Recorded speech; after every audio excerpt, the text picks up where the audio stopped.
Alors, mon thème d'aujourd'hui il est très simple, c'est une continuité d'une série d'études que nous avons entamées il y a quelques mois. Et aujourd'hui, je parle du plus grand commandement. Dis à ton voisin, le plus grand commandement. Alléluia. Allons rapidement dans Matthieu 22, verset 36. Matthieu 22, verset 36. Alors, vous allez m'excuser aujourd'hui si mon message n'est pas meilleur. J'ai trop de parents qui sont là aujourd'hui. Donc, quand tu as trop de parents pasteurs là, quand ils sont là, tu es mélangé un peu dans tes idées. Donc. Mais si c'est entre nous, si c'est seulement, tu sais que je vais t'enseigner. Donc, je vais faire comme si je ne les vois pas et je vais prêcher. Merci les gars. Allons-y. Matthieu 22, verset 36. Si tu l'as, tiens-toi debout avec nous. Si on l'a à l'écran aussi.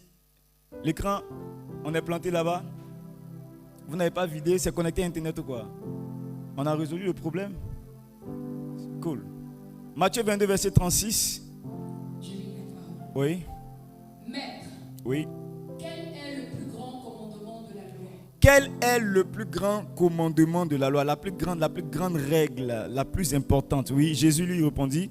Tu aimeras le Seigneur ton Dieu. Tu aimeras le Seigneur ton Dieu. De tout ton cœur. Oui. De toute ton âme. Oui. Et de toute ta pensée. Tu aimeras l'Éternel ton Dieu de toute ton âme, de tout ton cœur, ton âme et de toute ta pensée. Verset 38, il dit quoi? C'est le premier et le plus grand commandement. Le premier et le plus grand commandement. Amen. Que Dieu bénisse sa parole. Tu peux reprendre place. Amen. Dans cette saison, le Seigneur m'institue, Dieu met sur mon cœur de partager avec vous sur l'amour. Amen.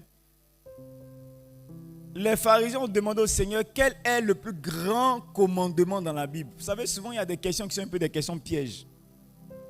Quand on demande à quelqu'un, par exemple, mais comment tu fais pour réussir dans ta vie? Généralement, ce sont des questions un peu pièges. Il faut faire attention à ce qui va sortir de ta bouche. Comme Jésus également, c'était un homme qui était très sage. Il a répondu en disant, le plus grand commandement, c'est que tu puisses aimer. Tu aimeras l'Éternel, ton Dieu. Dis à ton voisin, tu dois aimer l'Éternel. De tout ton cœur, toute ton âme, toute ta pensée. La réponse de Jésus est révélatrice. C'est ça? Révélatrice? C'est ça? Ok, dans tous les cas, tu comprends. La réponse est révélatrice de quelque chose. Le plus grand commandement, il dit, tu aimeras. Vous savez, quand tu prends la classe de la méchanceté, il y a un pasteur qui dit que quand tu prends la classe de la méchanceté, parmi les entités les plus méchantes, après Satan, c'est l'homme. C'est-à-dire, les hommes, dès qu'ils ont perdu la nature de Dieu à Éden, quand les hommes ont désobéi à Dieu et qu'ils ont perdu la nature de Dieu, les hommes sont devenus foncièrement et naturellement méchants. Quelqu'un me dit pas Amen? Quelqu'un dit parce que ça, c'est pas moi ça. Moi, je suis bon. Alléluia. Et donc, vous voyez, regardez, quand quelqu'un demande à Jésus-Christ quel est le plus grand commandement, et puis Jésus dit le plus grand commandement, une loi, c'est que tu puisses aimer. Ça veut dire que aimer pour l'homme n'est pas naturel. Sinon, je ne peux pas dire à quelqu'un je te conseille ou bien je te conseille de manger à quelqu'un qui est bien portant. Quand on dit à quelqu'un fais un effort pour manger, c'est quelqu'un qui est malade. Sinon, quelqu'un qui est bien portant, on n'a pas besoin de lui dire une loi pour rester en vie, c'est de manger. Même si on ne lui dit pas, lui-même là, quand il a faim, il sent qu'il doit prendre quelque chose, mettre dans sa bouche. Parce que c'est naturel pour l'homme de manger. Donc si c'était naturel pour les hommes d'aimer, Dieu n'allait pas en faire de l'amour ou bien un commandement. Il allait simplement nous laisser aimer naturellement. Mais parce que l'homme n'a pas la capacité d'aimer naturellement, c'est pourquoi Jésus a dit le commandement, le premier, le plus grand, c'est que tu puisses aimer. Quelqu'un me suit? Donc ton voisin que tu vois là, il n'est pas naturellement bon. Faut bien, regarde. Il fait comme s'il est bon là. Il fait comme s'il est bon. Naturellement, les hommes sont méchants. Regardez, même avec tout l'amour de Dieu, même quand ils avaient la nature de Dieu, dans leur nature céleste, là, ils ont désobéi à Dieu, leur propre patron. Et en plus, quand ils perdent la nature maintenant. C'est pourquoi vous allez voir des hommes Vous allez voir des hommes qui sont atrocement mauvais. Des hommes qui peuvent prendre d'autres hommes et les égorger. Des hommes qui peuvent prendre d'autres hommes et étouffer ou bien faire des choses mais absurdes. Ça, c'est le summum en fait de ce que l'homme déchu est. C'est pourquoi Jésus dit, le plus grand commandement, c'est que tu puisses aimer. C'est une loi, c'est une règle. C'est une loi. Dis à ton frère, c'est une loi, tu dois m'aider. Tu dois m'aimer. C'est une loi, c'est un commandement. Tu dois faire l'effort de m'aimer. Ce n'est pas si tu veux, tu dois aimer. C'est un commandement, c'est une loi, c'est une règle. Tout véritable enfant de Dieu doit développer l'amour. Maintenant, en fait, l'amour, quelqu'un dit non, moi j'aime. L'amour, ce n'est pas un mot. L'amour, c'est une attitude. Ce n'est pas dire je t'aime qui dit que tu m'aimes. Quand je dis à quelqu'un que je l'aime, ça se voit dans une attitude. N'est-ce pas? C'est une attitude. Plus je crois qu'ils aiment, mais en réalité, ils ne marchent pas dans l'amour. La Bible dit dans Ephésiens 5, verset 2, il dit, marchez dans l'amour. Marchez dans l'amour. Alléluia. C'est une attitude. Marcher dans l'amour, c'est une attitude. C'est-à-dire, aimer, c'est un comportement. C'est une manière de faire. C'est une manière de vivre. C'est une manière de se comporter et de percevoir la vie. C'est une manière. Ce sont des actions. Donc, si tu dis que tu aimes naturellement, regarde les actions que tu poses au quotidien et tu verras si tu aimes dans tes actions. Beaucoup de personnes posent beaucoup d'actions, pas par amour, mais juste par intention de se faire voir. Beaucoup posent des actions, pas par amour, mais dans l'intention de montrer que c'est eux. Alors qu'ils disent, je t'aime. Mais dans l'action, on doit pouvoir savoir si l'amour a été exprimé ou pas. Est-ce que tu aimes ton voisin? Quand Jésus dit tu aimeras ton Dieu, ça veut dire que tu auras un comportement spécial vis-à-vis de ton Dieu. Tu auras une manière de marcher vis-à-vis de ton Dieu. Tu auras une manière de parler, une manière de réagir. Comportement. Dis avec moi comportement. Dis encore avec moi, l'amour n'est pas un mot. C'est une attitude. Alléluia. Et dans l'un des enseignements précédents, je crois il y a 2 ou 3 mois, je vous enseignais les symptômes de l'amour vis-à-vis de Dieu. Parce qu'il a dit, tu aimeras l'Éternel ton Dieu d'abord, de tout ton cœur, toute ton âme, toutes tes pensées. Donc, quand on aime Dieu, il y a certaines choses qu'on doit voir sur ta vie. Par exemple, Jésus a demandé à Pierre, Pierre, est-ce que tu m'aimes? Et Pierre a dit, oui, je t'aime. Il dit, si tu m'aimes, paie mes brebis. Dans une autre portion de l'Écriture, il a dit, celui qui m'aime gardera mes paroles. Donc, il y a certains éléments qui ressortent quand quelqu'un dit qu'il aime Dieu. Quelqu'un qui aime Dieu, c'est quelqu'un naturellement qui va aimer prendre soin des brebis du Seigneur. Quelqu'un qui aime Dieu, c'est quelqu'un qui va naturellement faire tout pour honorer la parole du Seigneur dans ses actions. Donc, on a enseigné sur les symptômes de l'amour pour Dieu. Alléluia. Mais je ne vais pas revenir là-dessus aujourd'hui, mais je vais plutôt continuer avec le deuxième volet. Il a dit, tu aimeras ton frère. Va dans Matthieu 22, verset 38. Nous voulons continuer ce matin. Matthieu 22, verset 38.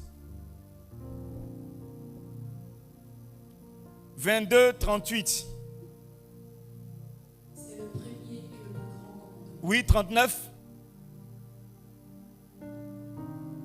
22, 39. Et voici le second Et voici le second. qui lui est semblable. Ça veut dire qu'ils sont pareils. C'est le second, mais ils se ressemblent. Très proches. C'est quoi le second? Tu aimeras ton prochain comme toi-même. Tu aimeras ton prochain comme toi-même. Tu aimeras ton prochain, ton frère, comme toi-même. Et à la suite, il dit, de ces 2 commandements dépendent toute la loi et les prophètes. Ça veut dire quoi? Aimer Dieu et aimer son frère, ce sont des lois incontournables. C'est-à-dire, tu ne peux pas dire que tu ignores les 2 là, et puis tu respectes toute la loi et tu as réussi. Si tu ne peux pas aimer Dieu, tu ne peux pas aimer ton prochain, même si tu viens à l'église, danser, rouler par terre, faire le tour de l'église, tout ça, c'est facteur 0. C'est l'amour pour Dieu et l'amour pour ton prochain qui valide toute autre chose que tu pourras faire pour Dieu. Est-ce que tu aimes Dieu? Est-ce que tu aimes ton frère? Tu es sûr? Jésus a été clair. Il dit le second commandement, c'est que tu puisses aimer ton prochain. que tu puisses aimer ton prochain. Lorsque moi je lis la Bible, je me rends compte que l'une des choses les plus importantes aux yeux de Dieu et même aux yeux de Satan, c'est l'amour. Ce n'est pas d'abord ton zèle pour le Seigneur. Ce ne sont pas d'abord tes sacrifices que tu fais, c'est d'abord l'objet de ton amour. Parce que vous voyez, ce que tu aimes finit toujours par t'attirer. L'objet de ton amour t'attire naturellement. C'est pourquoi je dis tu aimeras ton Dieu. Parce qu'en fait, si tu aimes Dieu, tu seras attiré par Dieu. Si tu aimes ton mari, tu seras naturellement attiré par ton mari. Vrai ou faux? Si tu aimes l'argent, tu seras attiré aussi par, même le dimanche. Pendant que nous sommes occupés, d'autres sont en train de chercher l'argent. Pourquoi? Parce qu'ils aiment profondément l'argent. Alléluia. Celui que tu aimes naturellement t'attire. C'est pourquoi Jésus dit, le plus grand commandement, c'est que tu puisses aimer Dieu. Parce que si tu l'aimes, tu seras attiré vers lui et ton amour pour lui va déterminer tout ce que tu feras. En fait, le sens de ta vie dépend de la direction que tu as donnée à ton amour. Ou bien la direction de ta vie dépend de l'objet de ton amour. Quelqu'un me comprend? Ce que ta vie est, en fait, ta vie a été attirée par ce que tu aimes le plus. C'est pourquoi je suis tenté de te demander, qu'est-ce que tu aimes? Qu'est-ce que tu aimes? Ce que tu aimes donnera un sens à ta vie. Si tu aimes un homme plus que Dieu, cet homme-là va t'attirer à lui et t'éloigner de Dieu. Quelqu'un me comprend? Si tu aimes une femme plus que Dieu, cette femme va t'attirer et va t'éloigner de Dieu si elle-même n'est pas foncièrement amoureuse de Dieu. C'est pourquoi à l'église, on vous conseille de vous marier à des gens qui aiment Dieu. Parce que vous allez aimer quelqu'un, il va vous attirer vers lui. Si la personne-là n'aime pas Dieu, donc il n'est pas. S'il aime autre chose, il sera attiré par cette chose-là et toi avec lui.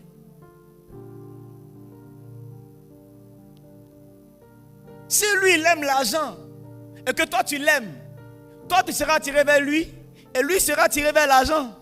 Et vous deux, vous irez vers l'argent. C'est pourquoi il est important de trouver des gens qui aiment d'abord Dieu.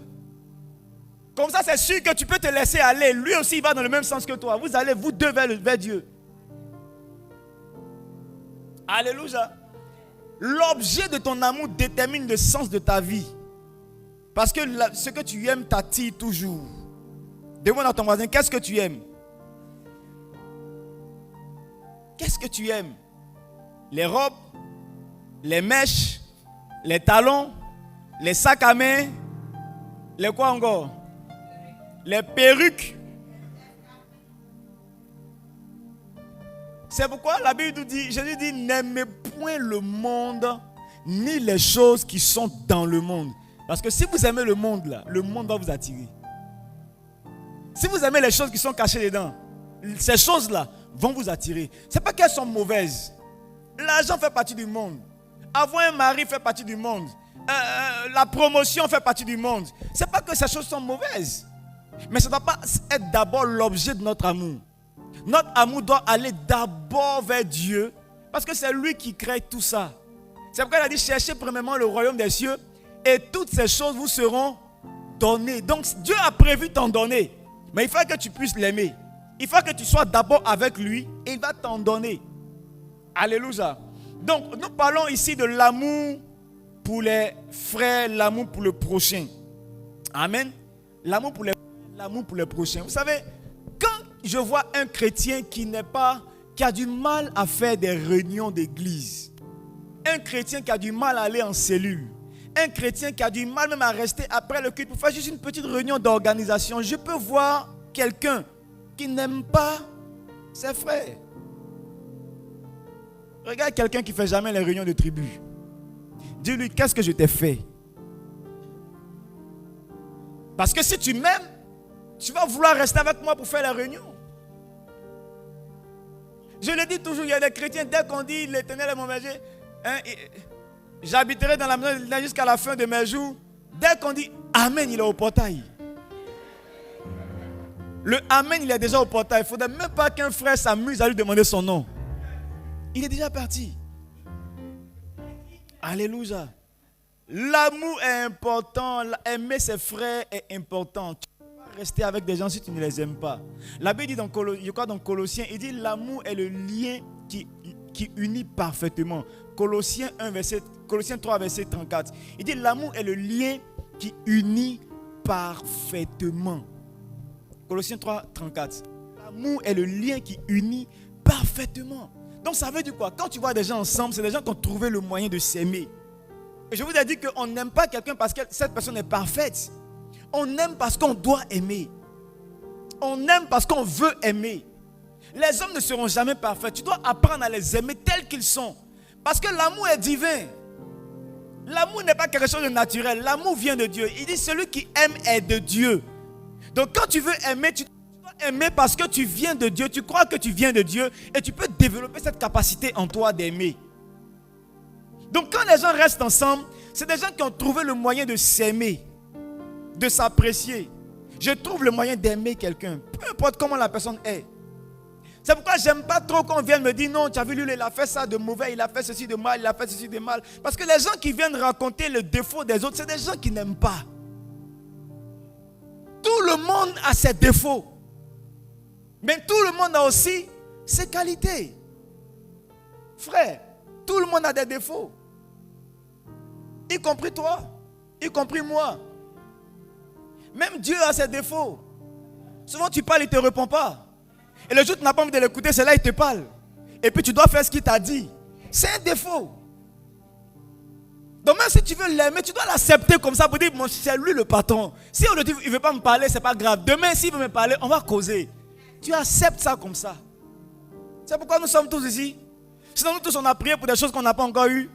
Mais on est là. Vrai ou faux?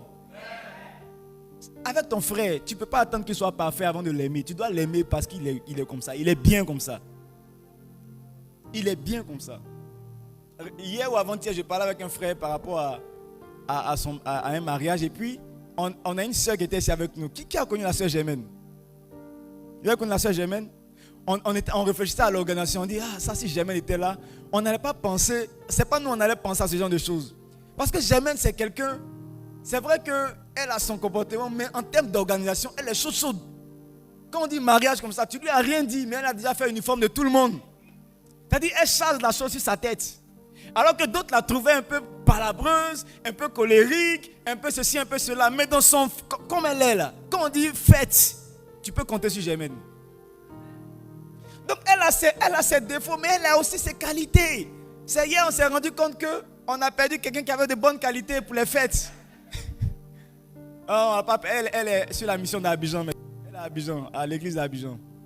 Donc vous voyez que tout le monde a ses défauts et tout le monde a ses qualités. C'est pourquoi tu dois apprendre à aimer. Si tu n'arrives pas à aimer quelqu'un parce que tu vois ses défauts, c'est parce qu'en toi, il n'y a pas d'amour.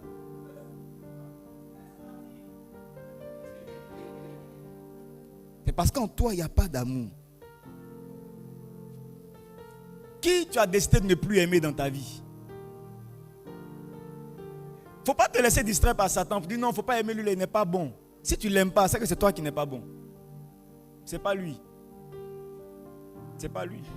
Parce que nous, là, on était très méchants quand Jésus-Christ a accepté de nous aimer pour venir mourir. On était très mauvais.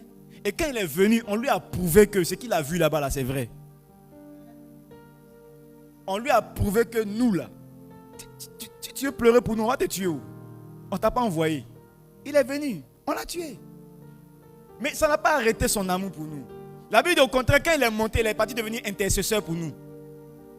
Frère, si c'était moi, quand vous m'avez tué, quand je monte comme ça, là, Seigneur, les gars là, ils ne sont pas bien. Il dit, c'est qui m'ont monté. Mais malgré ça, quand il est monté, la Bible dit, jusqu'à aujourd'hui, il intercède. Il est notre avocat, c'est lui qui plaide. Oh papa, pardon, le gars là, c'est mon fils. Il prie au nom et il a dit mon nom. Il faut faire pour lui. Sachant que quand il va faire, même demain encore, tu vas l'insulter. Mais il continue d'intercéder pour toi. Donc l'amour est vraiment divin. Donc tu dois aimer ton frère. Amen. Regarde ton voisin, dis-lui, il faut m'aimer tel que je suis. Aime-moi tel que je suis. Alléluia. Aime-moi. C'est pourquoi je dis souvent, quand tu vois quelqu'un qui n'aime pas les gens, quelqu'un qui est toujours en train de faire des palabres. Non, lui, là, il m'aime pas, lui, là, il m'aime pas, lui, là, il est ceci, lui, là, il me guette, lui, là, il me guette. C'est quelqu'un qui n'a pas d'amour. Tout le monde te guette, tout le monde te guette, tout le monde. Qu'est-ce que tu as fait? La seule personne que tout le monde guette, c'est Satan, parce qu'en lui, il n'y a aucun amour. Donc si toi, tout le monde te guette, c'est qu'il y a problème. Est-ce que tu n'es pas son cousin par hasard? Parce que c'est la seule personne que dont tout le monde se méfie, Satan. Donc si toi, tu estimes que tout le monde se méfie de toi, il doit y avoir un lien de parenté entre toi et lui. Ma prière, c'est qu'il n'y ait aucun Satan ici, au nom de Jésus. Amen.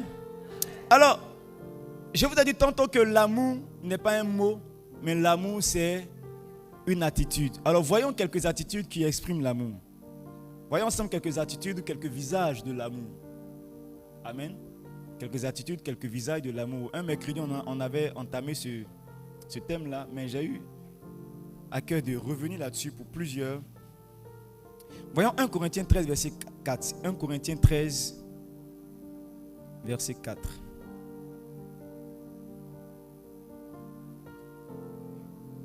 « 1 Corinthiens 13, verset 4. Oui. Alors, donne-nous la version parole de vie. PDV. Parole de vie. J'aime plus cette version-là. Là-bas, il dit l'amour. Exactement. Il dit l'amour est patient. Oui. L'amour en service. Oui. Oui. Il ne se gonfle pas d'orgueil. Il ne se gonfle pas d'orgueil. L'amour ne fait rien de honteux. Oui. Il ne cherche pas son intérêt. Oui. Il ne se met pas en colère. Oui. Il ne se souvient pas du mal. Il ne se souvient pas du mal. Il ne se réjouit pas de l'injustice. Oui. Il se réjouit de la vérité. C'est tout. Verset 7. L'amour excuse tout. L'amour excuse tout. Il croit tout. Il croit tout. Il espère tout. Il espère tout. Il supporte tout. Oui. L'amour ne disparaît jamais. L'amour ne disparaît jamais. Il peut être affecté, mais il est là. Les paroles dites au nom de Dieu s'arrêteront. Les paroles dites au nom de Dieu. Donc l'enseignement, même question de le donner, là, ça va s'arrêter. Le don de parler en langue inconnue disparaîtra. Rébébébébébé, ça va disparaître. La connaissance finira. La connaissance finira. En effet, Oui. nous ne connaissons pas tout. Mhm. Et les paroles dites au nom de Dieu ne sont pas complètes. Oui. Mais quand tout deviendra parfait, Mhm. ce qui n'est pas complet Oui. disparaîtra. Quand tout deviendra parfait, c'est-à-dire quand nous allons aller au ciel, les choses incomplètes comme la connaissance, l'enseignement, parler au nom de Dieu, toutes ces choses-là, même le parler en langue, toutes ces choses qui ne sont pas complètement disparaissent. Mais il y a une chose qui ne va pas disparaître. Allons-y. Quand j'étais enfant, Mhm. je parlais comme un enfant. C'est ça? Ça, c'est le verset 11. Il a sauté une partie ou quoi? C'est ça? Bon, bref, ça c'est pour le dimanche prochain. Le point qui m'intéresse, le dimanche prochain, on verra la suite. On verra la suite. Mais sois concentré. Le point qui m'intéresse aujourd'hui, nous sommes en train de parler des visages de l'amour. Le premier visage, il dit l'amour est patient. Ça, c'est une première facette de l'amour. La patience. Quelqu'un dit avec moi la patience. Alléluia. Regardez, la patience est une vertu que tous ceux qui accomplissent de grandes choses ont pu développer en eux. Mon expérience m'a montré que tous ceux qui sont impatients ils finissent par tomber dans des scandales. Ils vont aller jouer 1xBet, Loto Bonheur, quoi encore, ils vont faire des mises. Vous citez ce que vous faites là, citez. Vous connaissez? Vous connaissez? PMU, QNet, quoi encore? Les amis, tu n'as pas envie de devenir riche plus que moi.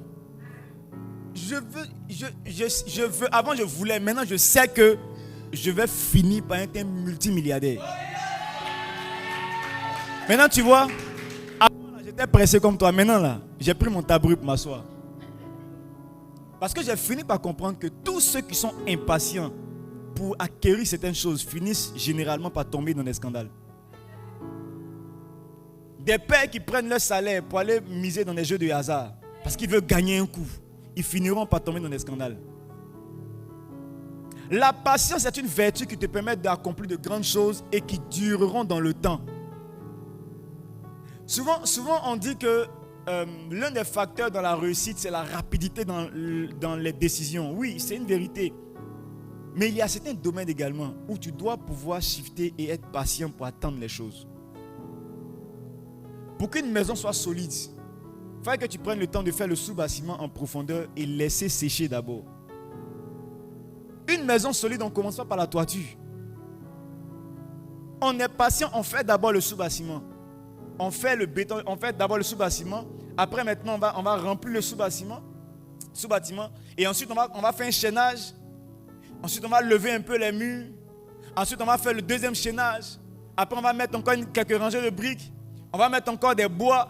On va mettre encore des tôles. Mais tu vois, c'est étape par étape. Si tu veux construire aujourd'hui pour dire non, je vais commencer en même temps, je vais finir ce mois, ta maison va avoir des fissures.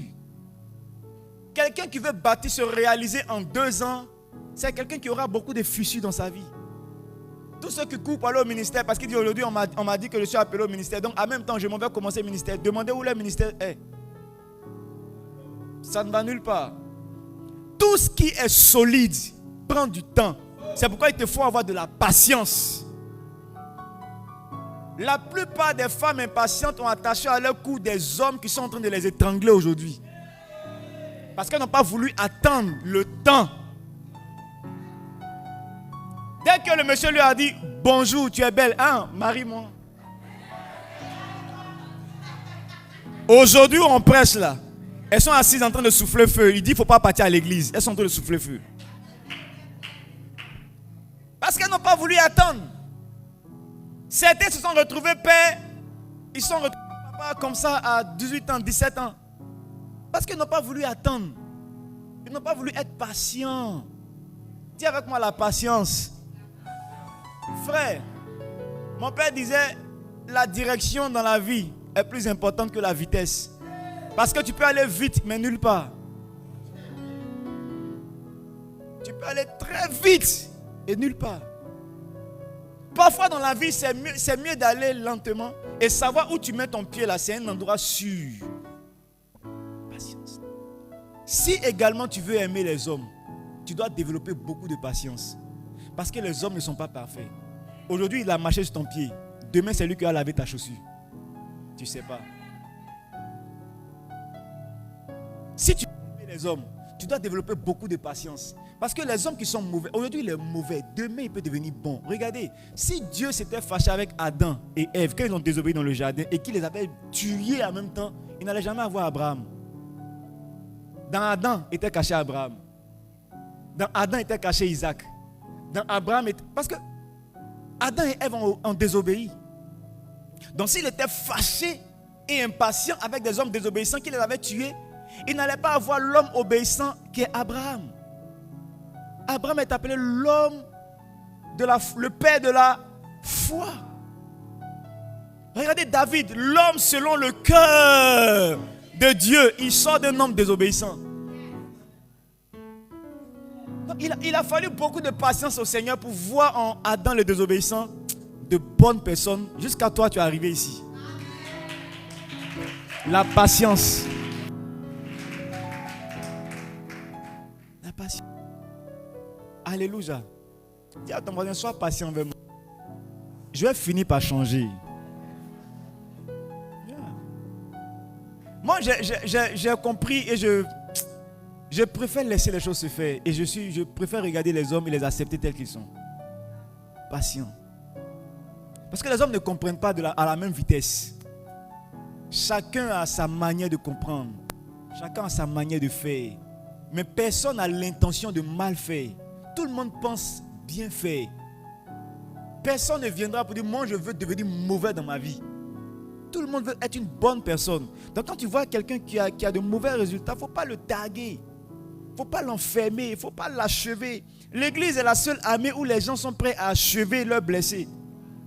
Quand quelqu'un tombe un peu, on dit, voilà, le pécheur, il a péché, il a rétrogradé. Allez, sous-discipline, à côté. Souvent la sous-discipline même tue plus que les attaques de Satan. La Bible dit, le juste tombe, 7 fois, il se relève.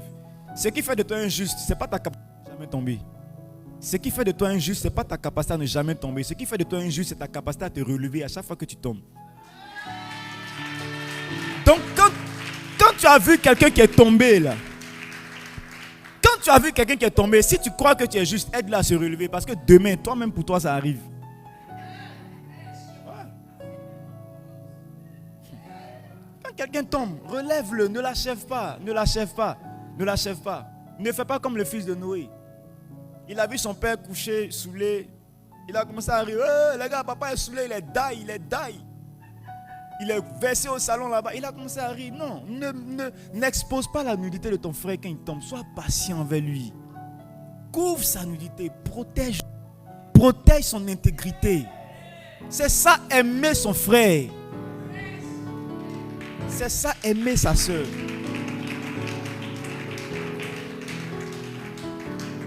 La Bible dit que celui qui croit être debout prenne garde. Prenne garde. Je parle à quelqu'un? L'amour est patient. Dis avec moi, l'amour est patient. Ne soyons pas prompts à critiquer, à accuser, à juger nos frères. Arrête de juger. À partir d'aujourd'hui, tu vas faire cette prière, que Dieu t'aide à ne plus critiquer. Hein? À ne plus critiquer. Les hommes qui aiment trop critiquer auprès de toi, là, essaie de t'éloigner un peu d'eux. Éloigne et sois patient avec eux à distance. Pour ne pas qu'ils te poussent à la critique. Non plus dans la critique. Laisse les hommes faire ce qu'ils pensent être bien de faire. Moi, j'ai dit au Seigneur, vous savez, nous sommes des manifestations du Seigneur, nous tous. Nous sommes tous une manifestation du Seigneur. Ceux qui sont chauds manifestent, je ne sais pas, un côté du Seigneur. Ceux qui sont calmes manifestent également un côté de Dieu. Moi, j'ai dit, moi, je vais manifester, je vais être la partie amour de Dieu. Quand on m'a dit, où est son groupe, où est son organe amour, là, je sors. C'est moi. Tranquille. Si toi, tu veux être l'organe, bon, je ne sais pas si Dieu a organe critique, mais si tu veux être organe critique, bon, c'est Satan, vas-y. Mais sois patient. Amen. Sois patient avec ton épouse, sois patient avec ton mari. Prie pour lui et sois patient. Amen. Sois patient avec tes enfants. Ils finiront par s'améliorer. Prie pour eux et puis sois patient. Il ne faut pas les frapper à tout bout de champ. Un enfant, plus tu le frappes, plus il devient dur. Plus tu le frappes, il devient dur. Tu le frappes, il devient... À un certain moment, la chicotte n'entre plus. La chicotte, c'est le dernier recours d'un parent. Le dernier recours. Si tu utilises le dernier recours comme premier recours, tu as déjà échoué. Donc sois patient avec les enfants. Sois patient avec tes frères. Sois patient avec tes parents. Sois patient avec même tes frères de l'église. Sois patient. Sois patient avec ton pasteur. Je ne maîtrise pas tout. Si parfois je ne viens pas te rendre visite, sois patient avec moi. Je vais venir un jour. Pas dire le pasteur rend visite à tout le monde sauf à moi. Non, je n'ai rien contre toi. C'est seulement peut-être le temps ne me permet pas. Mais je vais venir. Il ne faut pas te fâcher. Dis à ton voisin, sois patient avec le pasteur. Il va venir. Alléluia. Donc le premier visage, c'est la patience. Reçois un cœur patient au nom de Jésus-Christ. Alléluia. Reçois un cœur patient. Le deuxième visage, et c'est sur ce visage que nous allons terminer. Le deuxième visage de l'amour, c'est le service. Quelqu'un dit avec moi le service. Il dit l'amour rend service. L'amour rend service. Demande à ton voisin, c'est quand la dernière fois tu m'as rendu service? Ça remonte à quand la dernière fois tu m'as rendu service? Et les gens, quand tu leur demandes un service, pardon, donne-moi un verre d'eau. Tu envoies qui? Tu envoies qui? C'est moi tu envoies. Je suis ton petit frère. Quand tu aimes, tu dois rendre service aux gens. Pourquoi tu m'envoies? Moi, je suis ton responsable, puis tu m'envoies. L'amour rend service. Certaines personnes ne sont pas prêtes à rendre service aux hommes, mais veulent rendre service à Dieu. C'est de l'hérésie. C'est un manque de cohérence en fait, ou bien c'est un manque de connaissance. Parce qu'en fait, tu ne peux pas rendre service tu peux pas dire que tu veux rendre service à Dieu si tu ne veux pas rendre service aux hommes. Parce qu'en fait, rendre service à Dieu, c'est servir les hommes. En servant les hommes, tu es en train de servir Dieu. Quand nous disons nous venons à l'église pour servir, nous sommes en train de servir à l'église, on chante, on danse, on fait beaucoup de choses. Tout ça là, on chante là, tout le monde puisse danser. On adore, ça vous permet à tout le monde d'entrer dans la présence de Dieu. Mais tout ce que nous faisons là, pour que l'environnement soit beau, on le fait pour vous. Mais en le faisant pour vous, c'est Dieu qui prend la gloire. Donc tu ne peux pas dire que moi je ne vais pas rendre service à un homme, je ne vais pas donner de l'argent, je ne vais pas aller rendre visite, je ne vais pas prier pour quelqu'un, mais je vais rendre visite à Dieu, je vais prier. Il dit Jésus dit quand j'étais, Dieu dit, c'est pas c'est Dieu ou Jésus, en tout cas l'un des deux. Il dit quand j'étais malade, c'est Jésus. Quand j'étais malade, vous avez fait quoi? Vous ne m'avez pas visité. Dites-moi, depuis quand Jésus a eu palu?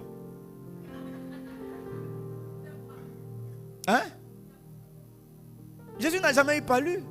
Jésus n'a jamais tombé malade pour attendre la visite de ses disciples. Vrai ou faux? Mais il dit quand j'étais malade, vous ne m'avez pas rendu visite. Quand j'étais en prison, vous ne m'avez pas rendu visite. C'est quand Jésus est parti en prison. Jamais. Donc en fait, le bien que tu fais à ton frère, là, tu es en train de le faire à Dieu. La visite que tu rends à ton frère, tu es en train de rendre cette visite-là à Dieu. Donc, l'amour rend service. La Bible dit, comment peux-tu dire aimer Dieu que tu ne vois pas si tu ne peux pas aimer ton frère que tu vois? C'est la même chose. Comment rendre service à un Dieu que tu ne vois pas si tu n'es pas capable de rendre service à ton frère que tu vois et qui est à tes côtés? Quand tu aimes Dieu, tu aimes les frères, tu dois pouvoir rendre service à tes frères. Rendre service, ça ne coûte absolument rien. Amen. Aller rendre visite à un frère, ça ne coûte rien. Aller au marché et puis tu payes quelque chose pour un frère, ça ne coûte rien. Ça exprime quelque chose, ça témoigne quelque chose. Alléluia. C'est plus fort que tout que nous pouvons donner. Moi, il y a des moments, par exemple, dans l'église qui m'aiment bien. Parfois, je suis là, je viens, on dit, qui a envoyé ça? C'est tel moment qui a envoyé tel truc. On dit, c'est pour la maison pastorale. Ah, on a pensé à moi, ça me touche. C'est une expression d'amour. Donc, quand je peux aussi, je peux aller rendre vite à quelqu'un. Ah, je t'ai apporté ça. C'est une expression d'amour. Venez toujours dire à quelqu'un, ah, toi, tu es mon gars, hein, toi, tu sais que tu es mon gars. Il ne sait rien. Si tu veux lui montrer que c'est ton gars, de temps en temps, fais-lui un présent. Achète-lui un t-shirt. Tu vas au marché, paye un régime de bananes. Ah bon, aujourd'hui, là, j'ai payé de la banane, c'est trop pour moi, voilà pour toi. Ah bon, écoute, je suis parti en voyage, j'ai eu telle chose, j'ai pensé à toi, j'ai pris, c'est pour toi. Le jour de l'anniversaire de quelqu'un, profite et puis fais-lui un présent. Va lui rendre visite, tu achètes un petit truc. Je suis venu, on va manger ensemble un poulet, on va manger ensemble. Juste ça, juste ça. Juste ça. Alléluia. L'amour rend service. Il faut que tu apprennes à rendre service à ton frère. Alléluia. Que tu apprennes à contribuer à la vie de ton frère. Le service, c'est contribuer à la vie de quelqu'un. Contribuer. Si aujourd'hui, là, on t'enlève de ma vie perd quoi? En fait, tu dois généralement te poser ce genre de questions. Est-ce que je peux compter dans la vie de quelqu'un? Tu sais, compter dans la vie de quelqu'un, ce n'est pas avoir beaucoup de millions. Ce n'est pas lui envoyer des millions. C'est de temps en temps, ou bien l'appeler pour dire, écoute, j'ai prié pour toi, vraiment. J'ai vraiment prié pour toi. Ça suffit aussi. J'ai prié pour toi. Quel service tu peux rendre à quelqu'un? Il faut y réfléchir, il faut y penser. Tu peux aller rendre visite. Je suis venu te visiter. On va prier un peu ensemble. J'ai senti dans mon cœur de passer, tu vois pourquoi on prie ensemble. Tu sais tresser, va voir les tantis. Tantis, je suis venu te tresser aujourd'hui. Ou bien c'est quand tu as le temps, je vais faire tes cheveux, je sais tresser. Va rendre service. Ce que tu sais faire là, va aider quelqu'un avec. Je parle à quelqu'un. Ce que tu sais faire, va aider quelqu'un. Si tu sais coiffer là, prends ta tondeuse, tu dis, ah, papa, moi je sais coiffer, je sais coiffer même. Donc je vais passer à la maison, le jour où tu as le temps, pour ne plus que tu sortes, moi je viens chez toi, je vais te coiffer. À domicile. Tu as une preuve d'amour. Tu sais, dans la vie, tout est une moisson. Ce que tu reçois là, c'est une moisson. Donc ce que tu ne reçois pas également, ça peut être une moisson. Si tu sèmes le service dans la vie des gens, les gens en retour vont semer quelque chose dans ta vie.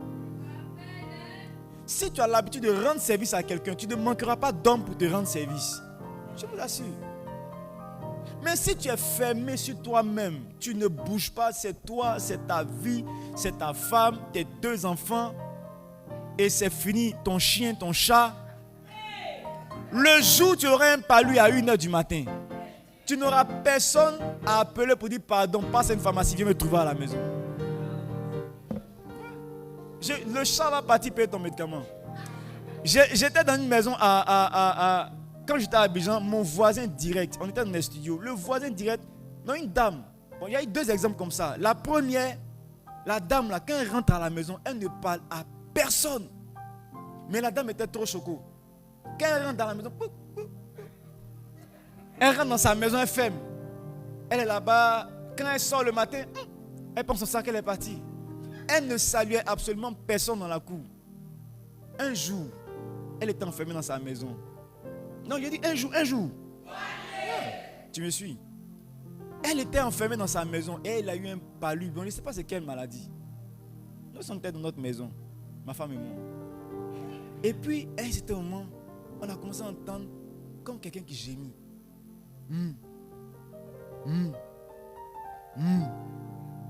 Le temps de trouver un ferronnier pour défoncer sa porte, rentrer dans sa maison, le temps d'arriver, la dame est morte. Yeah, authentique. C'était ma voisine directe. Le temps de prendre la prise, on l'a mis dans la voiture d'un voisin, le temps d'arriver à l'hôpital, elle est morte, elle est partie. Petit palu. Elle est partie. On ne sait pas. Elle est partie comme ça. J'ai eu un autre voisin. Quand j'ai déménagé de ma maison, j'ai eu un autre voisin.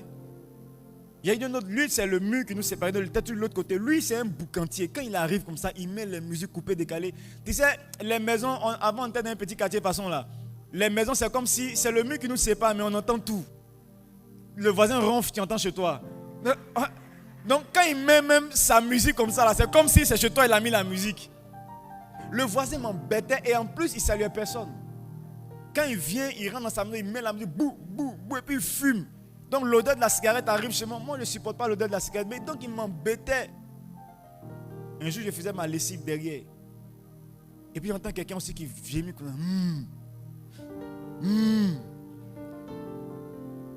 Ce jour-là, Dieu merci, il n'avait pas mis de musique. Il a dit, voise. Il dit, Voise, ça comment ça va pas?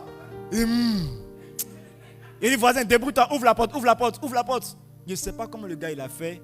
Ici, il a rampé, mais il a réussi à enlever son crochet. Quand je l'ai trouvé, il était dans son vomi par terre. Mon voisin boucantier. Il était dans son vomi à terre. Je suis rentré dans sa maison, j'ai pris son tricot, j'ai essuyé son vomi là sur lui. Et j'ai appelé un voisin, on l'a pris sur nos épaules. On a appelé un taxi, on a appelé son papa. Son papa nous a dit de le déposer dans une clinique. Il a donné le nom de la clinique quelque part à Yopougon. Donc on a appelé le taxi, on l'a mis dans le taxi et on est parti avec lui dans la clinique à Yopougon où son papa nous attendait. C'est là-bas on l'a déposé, son père était déjà là et son père l'a pris en compte. Ils ont fait le soin. 3 jours plus tard, quand il est rentré, la première personne sur qui il est parti chercher moi, il a tapé comme ça. Voisin, c'est comment ça va? Il dit, hé, voisin, tu es venu? Il dit, oui, je suis venu. Il dit, oui, je suis venu. Il a eu la chance. Il a eu la chance de sa vie. Il a eu la chance. Il y a beaucoup de personnes qui meurent comme ça parce qu'ils sont seuls, ils ne parlent à personne. Ils sont seuls. Ou bien ils ont un groupe de personnes avec qui ils parlent, mais il y a un autre groupe avec qui ils ne parlent jamais. Mais le groupe avec qui tu ne parles jamais, là, le jour où tu as des problèmes, c'est peut-être eux qui pourront t'aider. C'est vrai que tu as ton équipe quelque part, vous partez au travail ensemble. Mais quand tu viens à l'église, là, il y a un autre groupe ici avec qui tu dois parler. Il y a un autre groupe à qui tu dois rendre service. Tant que Dieu te met dans un groupe, frère, trouve-toi des amis dans le groupe. Partout où Dieu te dépose, trouve-toi des amis. Parce qu'on ne sait jamais. Il faut aimer les gens. Je parle à quelqu'un. Que Dieu te donne la capacité de rendre service et d'aimer profondément au nom de Jésus. Alléluia. On va s'arrêter là, on va prier. Tiens-toi debout avec moi s'il te plaît. Fais cette prière. Dis, Seigneur, donne-moi d'aimer mon frère. Donne-moi d'aimer mon prochain. Donne-moi d'aimer et de rendre service, de donner à quelqu'un. Lorsqu'on aime, on donne. Abraham a tellement aimé Dieu qu'il a donné Isaac. Dieu a tellement aimé le monde qu'il a donné Jésus également. Si tu aimes véritablement tes frères, tu dois pouvoir leur donner quelque chose. Tu dois pouvoir leur rendre service. Tu dois partager quelque chose avec tes frères. Quelqu'un fait cette prière avec moi. Dis Seigneur, donne-moi de pouvoir aimer mes frères. Donne-moi, fais en sorte que mon intelligence soit renouvelée afin que je puisse pratiquer l'amour. Parce que l'amour n'est pas naturel. L'amour est divin. Donne-moi d'aimer comme tu aimes. Quelqu'un fait cette prière avec moi. Seigneur, donne-moi d'aimer comme tu aimes.